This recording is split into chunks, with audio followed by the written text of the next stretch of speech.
Benvolguts i benvolgudes. Soc la Paula Llegutri, tinc 21 anys i visc a Cardedeu, un poble situat al costat de Granollers, la capital del Vallès Oriental.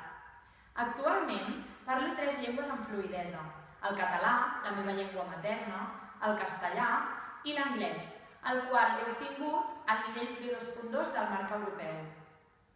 Després d'11 anys estudiant francès, he arribat a assolir el nivell B1.1, el qual em permet entendre'l amb molta claredat i parlar-lo suficientment per fer-me entendre. Finalment, degut a l'experiència que m'ha portat fins aquí, m'estic iniciant amb l'alemany, una llengua que tinc ganes i intenció de seguir aprenent. Em considero una persona responsable i molt organitzada. També considero que sóc empàtica, tant amb tota la gent que m'envolta com amb tot tipus de situacions, i molt respectuosa amb mi i amb els altres. De la mateixa manera, penso que sóc una persona molt acollidora i agradable amb els que m'envolten. Finalment, sóc una persona plena de vitalitat i molt riallera. M'agrada envoltar-me de gent empàtica i respectuosa i, sobretot, d'aquells amb qui comparteixo les meves passions i els meus gustos, així com amb aquells amb qui puc compartir la meva vitalitat i multiplicar-la. Aprendre de tot i tothom és una de les coses que em motiva en la majoria de situacions i aspectes de la meva vida. Finalment, considero que per conèixer-me a fons heu de saber que una de les meves grans passions és viatjar per tot el món i descobrir cultures noves i conèixer gent. Per conèixer-me millor, també heu de saber les coses que no m'agraden. Tinc fòbia a les serps i no m'agrada la falta de puntualitat ni la falta d'higiene. Tot i així, el que sens dubte no tolero és la falta d'empatia i el desordre en qualsevol tipus de situació. Arribats a aquest punt, considero que és moment d'endinsar-nos en la meva proposta.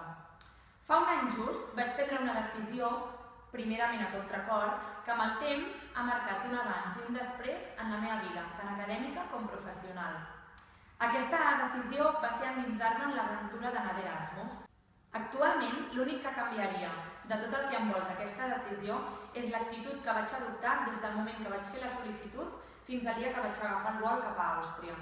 I és que ens equivoquem al pensar que l'experiència Erasmus comença el dia que arribes en el teu país de destí. L'experiència i l'aventura comencen a partir del dia que dius «Sí, vull anar d'Erasmus».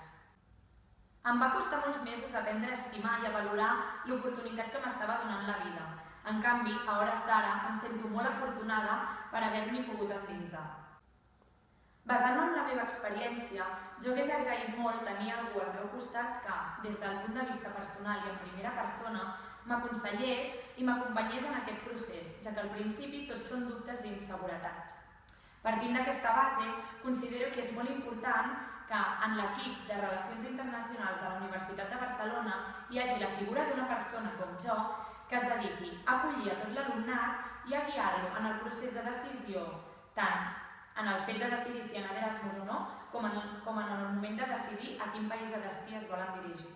De la mateixa manera, penso que és molt important motivar-los i ajudar-los a canviar el seu punt de vista per tal que l'experiència es pugui gaudir des del primer moment i enriqueixi a l'estudiant al llarg de tot el procés.